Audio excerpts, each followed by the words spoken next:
ইজতেমাতে যাব, ওই 3 দিনের মধ্যে যে কোনো একদিন যদি ওরা মুস্তাফার সামনে দাঁড়িয়ে দাঁড়িয়ে কিয়াম পাঠ করে, আমি সেখানে হাজির।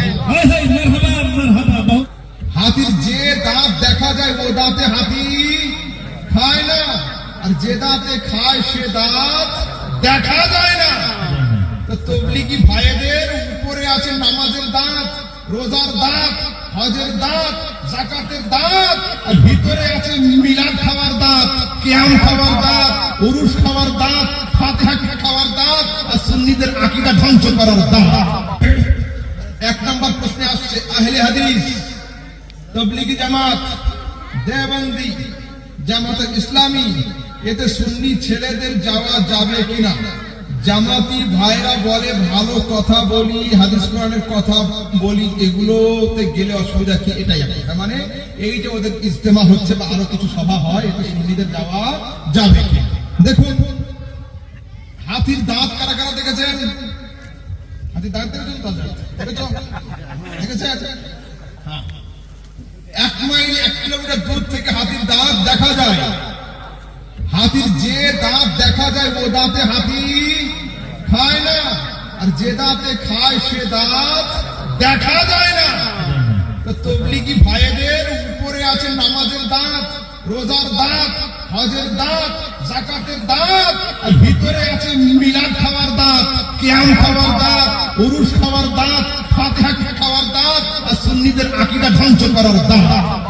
বাহ বাহ বাহ, সুবহানাল্লাহ সুবহানাল্লাহ। নারে তাকবীর, নারে তাকবীর, নারে রিসালাত, নারে রিসালাত, উলামায়ে আহলে সুন্নাত, হযরত আল্লামা মাওলানা মুফতি গোলাম আহমদ রাজা সাহেব কিবলা, নারে তাকবীর। ওই এরা যে দাঁতে খায় সে দাঁত দেখায় না, আর যে দাঁত দেখায় সে দাঁত এরা খায় না। এদের যত বড় 3 দিনের বিশ্ব ইজতেমা হবে, ওটা তো আমার দেশের দিকে হচ্ছে, ওদিকে তো আমার আসল বাড়ি কলকাতা। বলুন ওদেরকে, শুধু আপনারা না, আমি আহমেদ রাজা ওদের ইজতেমাতে যাব, ওই 3 দিনের মধ্যে যে কোনো একদিন যদি ওরা মুস্তাফার সামনে দাঁড়িয়ে দাঁড়িয়ে কিয়াম পাঠ করে, আমি সেখানে হাজির। মারহাবা মারহাবা, বহুত খুব। তবলিগি ভাইদেরকে খবর দেন, শুধু আমরা যাব না, আমাদের হুজুরকে নিয়ে যাব। শর্ত হচ্ছে এই, ওনার নামের তাকবীর দিতে হবে না, নবীর নামের নারায়ে রিসালাত একবার বলতে হবে, আর 3 বার কিয়াম পাঠ করে শোনাতে হবে। জি মেসাজ রাজি হবে না? রাজি হবে না। রাজি হবে না। তাহলে কিসের সঙ্গে আমার সামঞ্জস্যতা? আমি তো বলিনি যে আমার নামের লাগাও, জি মুফতি আনিকুলের নামের লাগাও, না। এই হযরতের নামে তাকবীর দাও না। আমি কি বলেছি?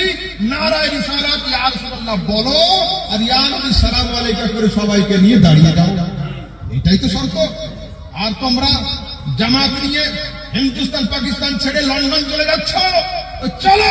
যদি তুমি নেমো হালাল হও, যার দোয়াতে, যার দয়াতে, আর যার হাতের ফয়েজে আজ আমরা নিজেদেরকে মুসলমান বলে দাবি করি, একটা জামাত নিয়ে চলো, খরচ আমরা দেব। খাজা মঈনুদ্দিন চিশতির দরবারে গিয়ে ফাতিহা পড়ে আসো। সুবহানাল্লাহ সুবহানাল্লাহ। নারে তাকবীর, নারে তাকবীর, নারে রিসালাত। যুবক, উপরের এই প্লাস্টার দেখে ঘর কেনার চেষ্টা করো না, ভালো ইঞ্জিনিয়ারকে নিয়ে একটু বাজিয়ে দেখবে ওয়ালগুলো মজবুত আছে কিনা। অনেক বাড়ির প্লাস্টার ভালো থাকে, রং চকচকে থাকে ভিতরে, কিন্তু ফাউন্ডেশন ভালো থাকে না। ওর থেকে গাছতলায় বাস করো অনেক ভালো, কিন্তু দুর্বল ছাদের নিচে থাকা হচ্ছে রিস্কি। রাতের অন্ধকার ঘুমিয়ে থাকবে, ছাদ যদি যায় সব চলে যায়। ওর থেকে গাছতলায় থাকলে অনেক ভালো থাকবে। ঠিক আছে? বাস।